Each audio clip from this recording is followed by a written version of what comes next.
Welcome to recipes in my way. இன்றைக்கி நம்ம அருமையான சுவையில் ஒரு வெரைட்டி ரைஸ் தான் செய்ய போகிறோம். இதனோட சுவைக்கு இன்னும் கொஞ்சம் சாப்பிட்லாமான்னு தோணும். அந்த அளவுக்கு டேஸ்ட்டாக இருக்கும். ரொம்ப சுலபமாக இதை எப்படி செய்கிறது, இதுக்கு தேவையான பொருட்கள் என்ன பார்க்கலாம் வாங்க.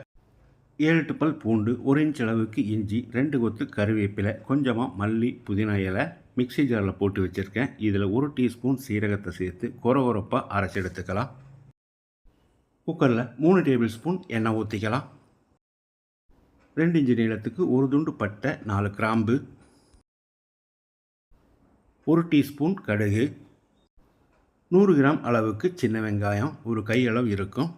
மீடியம் சைஸில் ஒரு பெரிய வெங்காயம் நீளவாக்கில் நறுக்கினது, கொஞ்சமாக கருவேப்பிலை, 2 பச்சை மிளகாய் நீளவாக்கில் நறுக்கினது, 3 வரமிளகாயை கிள்ளி போட்டுக்கலாம்.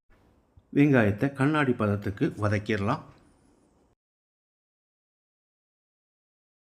வெங்காயம் இந்த அளவுக்கு வதங்கினது போது 1/4 டீஸ்பூன் பெருங்காயத்தூள், மீடியம் சைஸில் 2 தக்காளி பொடியாக நறுக்கினது, 1 டீஸ்பூன் மஞ்சள் தூள், 1 டேபிள் ஸ்பூன் உப்பு, ஒரு 2 நிமிஷம் இதை நல்லா வதக்கி விட்டுடலாம். தக்காளி வதங்கிடுச்சு. ஒரு கைப்பிடி அளவுக்கு தேங்காயை சின்ன சின்ன துண்டுகளாக நறுக்கி வச்சுருக்கேன். இதை போட்டுக்கலாம். 1/2 கப் துவரம்பருப்பை 15 நிமிஷம் ஊற வச்சுருக்கேன். இதை போட்டுடலாம். இது 100 கிராம் அளவு.